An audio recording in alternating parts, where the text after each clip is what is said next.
kita masuk ke bab 4, Bapak Ibu, teknik-teknik dasar yang perlu dikuasai oleh pelaku evaluasi pembangunan. Ya, nah ini teknik-teknik dasar yang perlu di Bapak Ibu kuasai. Yang pertama adalah manajemen waktu. Nah, manajemen waktu. Kenapa manajemen waktu ini penting? Karena setiap unit kerja pasti memiliki keterbatasan, baik itu jumlah SDM yang mampu memiliki kapasitas, jumlah SDM yang memiliki waktu yang cukup, gitu ya. Jangan sampai setiap orang bekerja 27 jam per hari. Wah, repot itu ya. Nanti bisa nggak tidur, nanti bisa jungkir balik. Sehingga kita perlu manajemen waktu, ya. Kita perlu manajemen waktu. Contoh, ini satu unit kerja itu punya item pekerjaan sebanyak 1.162. Suatu unit kerja punya pekerjaan sebanyak 1.162 pekerjaan. Nah, ini harus kita identifikasi satu persatu pekerjaan itu, sifat pekerjaan itu, metode yang diberlakukan untuk mengerjakan pekerjaan itu, sehingga kita bisa memberikan beban yang rata kepada setiap personil terhadap pekerjaan yang ada. Misalkan unit kerja ini punya personil aktif 23 orang. Jumlah item pekerjaannya 1.162. Jumlah waktu yang efektif 9 bulan. Nah, 9 bulan. Kenapa? Tentu dipotong libur Sabtu Minggu, ya, dipotong libur Sabtu Minggu dan libur nasional dan libur dan cuti, ya. Dipotong libur Sabtu Minggu, dipotong libur nasional dan dipotong cuti, hak cuti, ya. Sehingga sisa hari kerja efektif dalam 1 tahun adalah 9 bulan. Dengan demikian, kalau kita melakukan perhitungan seperti ini, menjadi ringan karena jatah waktu pekerjaan setiap orang itu, setiap satu pekerjaan untuk satu orang itu 3 hari per personil per pekerjaan. Jadi ringan kan? Ya. Meskipun jumlah pekerjaannya 1.162, namun kalau kita melakukan manajemen waktu, maka jatah waktu per pekerjaan per orang itu hanya 3 hari per pekerjaan per personil. Artinya 1.162 pekerjaan ini, setiap pekerjaan diberi waktu 3 hari untuk menyelesaikannya untuk setiap personil, sehingga menjadi ringan kalau dengan manajemen waktu seperti ini. Oke? Dan dengan adanya manajemen waktu seperti ini, Bapak Ibu tidak perlu bekerja Sabtu Minggu, bahkan malam hari tidak perlu. Karena kenapa? Karena sudah diukur berdasarkan kemampuan kapasitas kerja. Nah, hal lain yang perlu dilakukan adalah menyusun timeline kegiatan, ya. Kapan Bapak Ibu melakukan evaluasi atas masing-masing sektor di dalam RPJPD, kapan melakukan evaluasi antar sektor, kapan melakukan evaluasi kebijakan antar sektor tadi itu, ya, sehingga Bapak Ibu memiliki durasi yang baik. Durasi yang baik ini perlu disusun dalam timeline yang tepat, ya. Dengan demikian, keterhubungan antar substansi yang dievaluasi di dalam dokumen RPJPD itu menjadi jelas. Contohnya seperti ini, ya. Nah, kapan-kapan kita harus susun keterkaitan hubungan antar substansi sektoral di dalam RPJPD sehingga kita bisa menelaah sedemikian rupa apa hubungan antara input-input yang sudah dilakukan untuk melaksanakan RPJPD terhadap dampak atau terhadap target capaian RPJPD, ya. Yang kedua, Bapak Ibu, adalah instrumen mobilisasi sumber daya, ya. Instrumen mobilisasi sumber daya ini Bapak Ibu perlu rumuskan juga, ya. Misalnya apa? Bagaimana kerjasama antar lembaga, kerjasama antar OPD, terutama dalam mobilisasi data tadi itu. Karena kan data RKA OPD, masing-masing OPD pasti memiliki datanya. Nah, itu yang harus direkap bersama-sama, ya. Kemudian data dan informasinya juga harus bersifat update terbaru. Nah, inilah sebabnya maka proses pemantauan ongoing menjadi penting. Karena apa? Proses pemantauan itu sama dengan proses recording, updating data secara triwulanan misalkan atau secara bulanan. Kemudian proses bisnis hubungan antar lembaga juga perlu dirumuskan. Kemudian sistem prosedur evaluasi pengendalian juga perlu dirumuskan, ya. Nah, isu yang lain yang perlu Bapak Ibu bahas adalah kapasitas SDM. Misal, kemampuan teknis yang harus dimiliki adalah melakukan PRA, ya, melakukan research analysis, melakukan riset dan assessment, ya, melakukan policy research dan assessment, melakukan cost effectiveness analysis, melakukan cost benefit analysis. Nah, berarti perlu pelatihan kilat untuk membekali para perencana di lingkungan Kota Cilegon. Kemudian komitmen ini bisa diikat dengan SK. Nah, nanti di dalam SK itu ditetapkan setiap perencana yang berada di dalam SK ini, setiap produk perencanaannya dihargai dengan angka kredit 4,8. Nah, misalkan begitu untuk JFP muda dan JFP pertama, untuk JFP Madya dan untuk JFP muda dan pertama, untuk JFP Madya dan utama angka kreditnya 3,6. Nah, gitu ya, karena riset identification itu kan, identifikasi kebijakan ya. Itu angka kreditnya untuk Madya dan utama bisa 3,6. Untuk JFP pertama dan muda itu kalau digabungkan antar angka kredit itu bisa 4,8. Nah, gitu. Jadi setiap produk rencana setiap produk kajian yang dihasilkan oleh setiap perencana dalam SK ini berhak mendapatkan angka kredit. Sehingga apa? Ada insentifnya apa? Mereka bekerja punya dalam tanda petik penghasilan angka kredit gitu ya. Di samping ya tentu saja honor yang ada di dalam SK itu. Kemudian proses bisnis internal, tata hubungan kerja antar staf di dalam instansi yang sama, ya, dalam satu payung instansi. Kemudian metode tindakan yang diperlukan dalam sistem pemantauan dan evaluasinya. Kemudian, nah, leadership style ini harus komunikatif, ya, harus human relation, ya, harus bersifat coaching dan pemberdayaan, ya, harus bersifat coaching dan pemberdayaan. Jadi sifatnya itu bahasa Jawanya itu ngomong, ya, bahasa Indonesianya apa ya? Ngomong. Kalau bahasa Inggrisnya fostering, ya. Bahasa Indonesianya apa ya, ngomong itu ya? Ngomong, among. Ya sudahlah. Bahasa Inggrisnya fostering, ya. Nah, ini dengan demikian hal terakhir adalah daya guna, ya. Daya gunanya apa? Ya, kita sudah tentukan di sini. Daya guna dari masing-masing evaluasi terhadap sektor-sektor dalam RPJPD itu memiliki daya guna keterkaitannya antar sektor tadi itu dan sektor tadi itu pada pencapaian dampak RPJPD. Kita harus punya semua itu. Nah, yang harus dilakukan tentu adalah komunikasi interpersonal, agenda kerja yang benar, proses bisnis yang sudah baku. Kemudian kita juga bisa melihat benchmarking dan interoperability antar unit kerja. Misal, ada unit kerja yang sudah maju duluan dalam melaksanakan evaluasi RPJPD sesuai sektornya. Unit kerja yang lain bisa meniru, bisa benchmarking unit kerja itu, gitu ya. Kalau misalkan ada yang lebih maju, kita bisa benchmarking atau meniru unit kerja itu. Oke, berikutnya adalah deskripsi ini sudah tadi saya jelaskan, ya, membangun pola komunikasi, membangun jaringan data dan informasi, membangun rantai proses bisnis, membangun sistem pelaporan yang terintegrasi, ini yang harus dilakukan, kemudian menjalin teamwork, kemudian melaksanakan tugas secara kerja tim, ya, tadi itu yang bisa dinilai sebagai angka kredit, kemudian membagi rantai proses bisnis berkelanjutan, ya.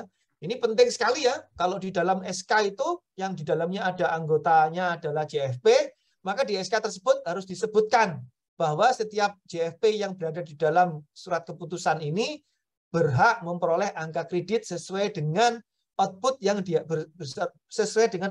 yang dihasilkan setiap laporan, ya, baik yang dilakukan secara individual maupun secara tim. Itu mereka harus di situ berhak untuk memperoleh angka kredit, ya. Dan harus dibikinkan template-nya. Halo? Mohon di-mute, ya. Dan harus dibikinkan template-nya, Bapak Ibu, template laporan policy research itu harus dibikinkan template-nya, ya, harus ada template-nya sehingga nanti tinggal diisi itu. Dan itu menjadi lebih mudah bagi setiap personil untuk melaksanakan evaluasi secara sektoral pada RPJPD, ya. Nah, ini sudah saya jelaskan, nanti Bapak Ibu bisa diskusikan di dalam tim. Nah, yang paling penting bahwa di dalam sistem pemantauan, evaluasi dan pengendalian ini ya, yang berdaya guna ini adalah hasil akhirnya adalah berusaha untuk menjamin kebijakan dari kepala daerah itu sesuai dengan target dan tujuannya. Kan tujuan hasil akhir dari evaluasi RPJPD ini untuk melihat apakah visi misi 20 tahun ini tercapai apa tidak kan. Nah, itu hasil akhirnya. Hasil antaranya adalah tentu menjamin apakah setiap sektor dalam RPJPD ini memberikan kontribusi yang cukup. Kemudian ke bawah lagi outputnya. Jadi laporan evaluasi RPJPD itu bisa menjadi bagian dari kegiatan reguler rutin yang dilakukan oleh instansi masing-masing. Nah, proses kegiatannya tentu harus dilakukan secara tepat ya. Secara tepat itu harus mengikuti koridor tadi itu, objeknya apa, tekniknya apa, kelembagaannya apa gitu ya. Objek yang dievaluasi apa, tim kelembagaannya ada, tekniknya juga jelas ya, tekniknya juga jelas. Nah, input kegiatannya apa aja Bapak Ibu? Kebijakan teknis, pengembangan sistem, indikator, pelaporan, evaluasi pelaporan, koordinasi pembinaan. Ini ya, input kegiatan yang perlu dilakukan dalam melakukan evaluasi RPJPD ini ya. Kemudian instrumen yang ketiga, Bapak Ibu, model logika. Nah, ini penting sekali ya, instrumen yang ketiga adalah model logika. Apa manfaatnya instrumen model logika ini? Adalah untuk menyusun secara sistematis seluruh informasi yang tersedia ya dalam dokumen RPJPD. Seluruh sistem informasi, seluruh sistematika informasi yang tersedia itu harus bisa kita gambarkan dalam model logika. Ya, mana yang input sampai mana yang dampak itu kita harus bisa gambarkan dalam model logika. Kemudian yang kedua adalah bisa menjadi bahan untuk penyamaan persepsi. Dengan adanya form model logika tadi itu, maka kita bisa dengan mudah membaca hubungan antara input sampai ke dalam dampak yang terdapat di dalam RPJPD tadi itu. Sehingga semua orang bisa memiliki pemahaman yang sama. Kemudian yang ketiga adalah menjelaskan konsep program kegiatan tadi itu ya secara gamblang ya, mana yang merupakan input komponen, mana yang merupakan proses, mana yang merupakan kegiatan, mana yang merupakan program, mana yang merupakan dampak, itu tergambar dengan gamblang. Yang keempat, memberikan ringkasan kepada kita mengenai dokumen RPJPD sehingga dengan satu chart ukuran A3 atau ukuran plano gitu ya, A0 atau plano gitu ya, itu sudah cukup menggambarkan seluruh materi di dalam RPJPD. Yang kelima adalah pengelolaan proses, sehingga kita bisa mengelola secara proses masing-masing titik di dalam kerangka kerja logika tadi itu, untuk mana yang akan kita kelola dulu ya, titik mana yang akan kita kerjakan dulu ya. Kapan ini dipakai? Pada saat penyusunan rencana. Yang kedua adalah memandu pelaksanaan kebijakan. Yang ketiga adalah menyusun model pemantauan dan evaluasi dan pengendalian pembangunan ya, termasuk kalau kita mau melakukan evaluasi RPJPD, kita dapat menggunakan kerangka kerja logika ini menjadi model dalam pelaksanaan evaluasi RJPD. Kemudian berikutnya, apa maknanya ringkasan kegiatan tadi itu? Menunjukkan tingkatan tujuan kegiatan serta hubungan sebab akibat dari mikro ke makro, dari input ke dampak. Pada setiap tingkatan indikator dan sasaran ya, dalam bentuk derajat temurun. Derajat temurun itu cascading gitu ya, dalam secara cascading. Kita bisa mengcascading dari dampak terus sampai ke input ke bawah ya. Jadi di secara piramida itu kita bisa memperoleh gambaran di dasar piramida itu adalah input kebijakan, kemudian di top piramida tadi itu adalah ultimate dampak yang diharapkan dalam 20 tahun. Nah, itu bisa kita gambarkan. Kemudian dari dasar piramida naik ke layer kedua itu kita melakukan policy research. Kemudian layer kedua masuk ke layer 3, kita melakukan policy research lagi dan seterusnya ya. Nah, apa saja tekniknya Bapak Ibu? Teknik matriks disusun menggunakan matriks 5x4 ya. 5 itu baris ya, 4 itu kolom ya. Jadi 5 baris, 4 kolom. Bisa disusun juga dengan menggunakan matriks 4x4. Matriksnya tidak sekedar 4x4 atau 5x4. bahkan juga 11 kali 4 dan 19 kali 4. 11 kali 4 itu berarti 11 baris 4 kolom. Kalau 19 kali 4 itu 19 baris 4 kolom. Kalau 19 kali 4 itu berarti 19 kali 4 itu baris paling atas adalah ultimate impact, baris paling bawah itu adalah tantangan, ya, tantangan. Jadi baris paling atas itu ultimate impact, baris paling bawah itu baris ke-19 itu adalah tantangan. Nah, ini kita bisa pilih mau pilih 4 kali 4, 5 kali 4, 11 kali 4 atau 19 kali 4 tergantung comprehensiveness yang kita inginkan dalam evaluasi dokumen rencana.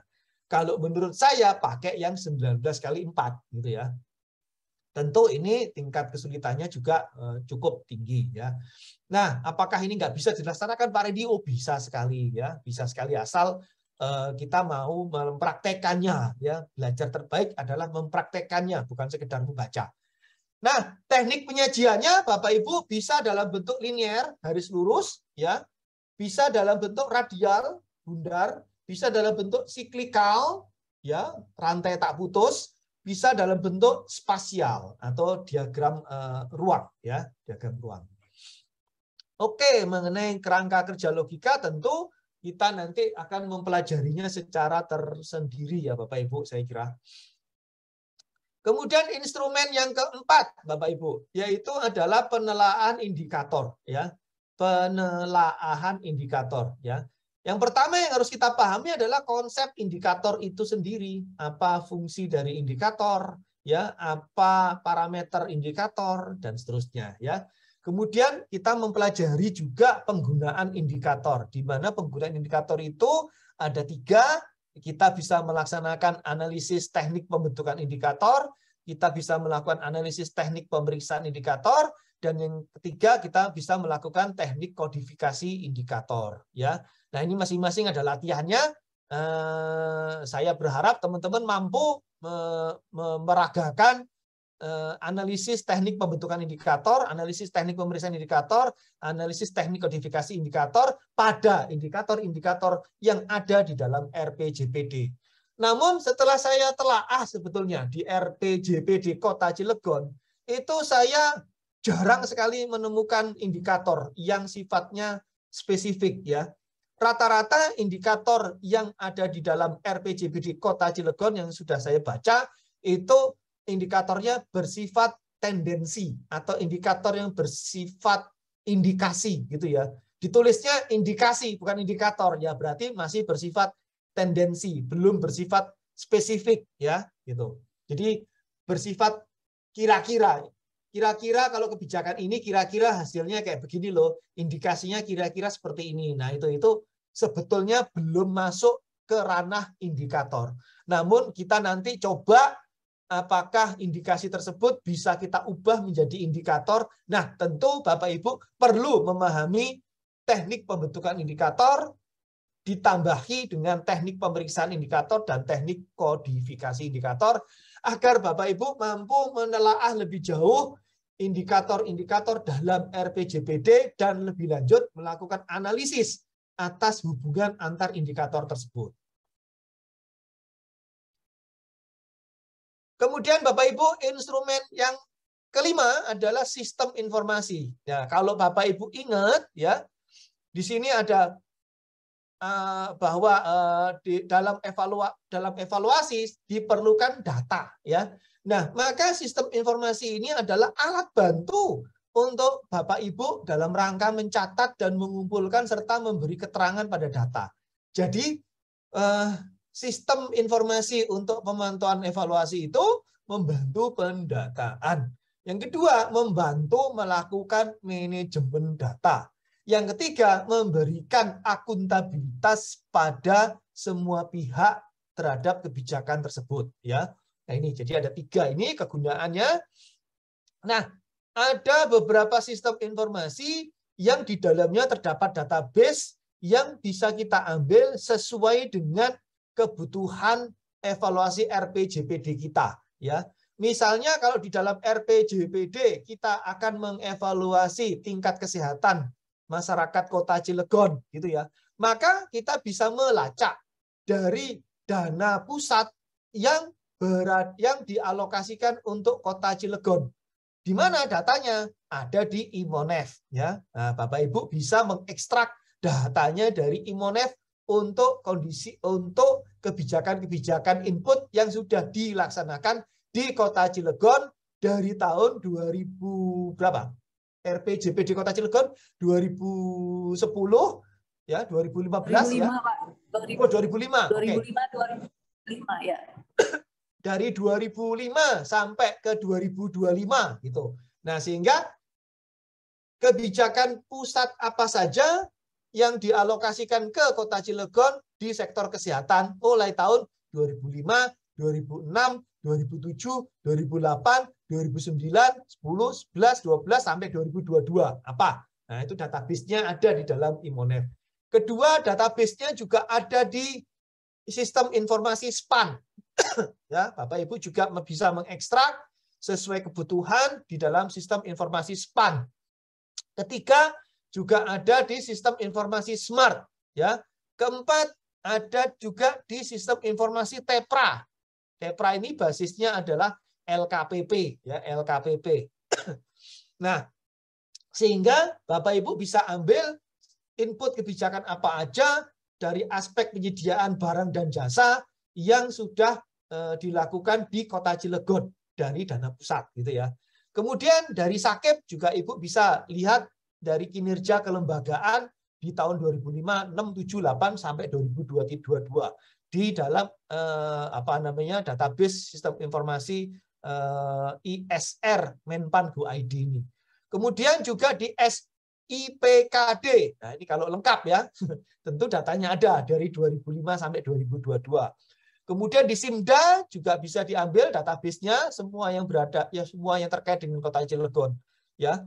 Atau kalau Bapak Ibu punya database sendiri, ya, sistem informasi yang menghimpun database penyelenggaraan input kegiatan mulai dari 2005 sampai 2022 tadi itu. Contohnya Balikpapan ini punya.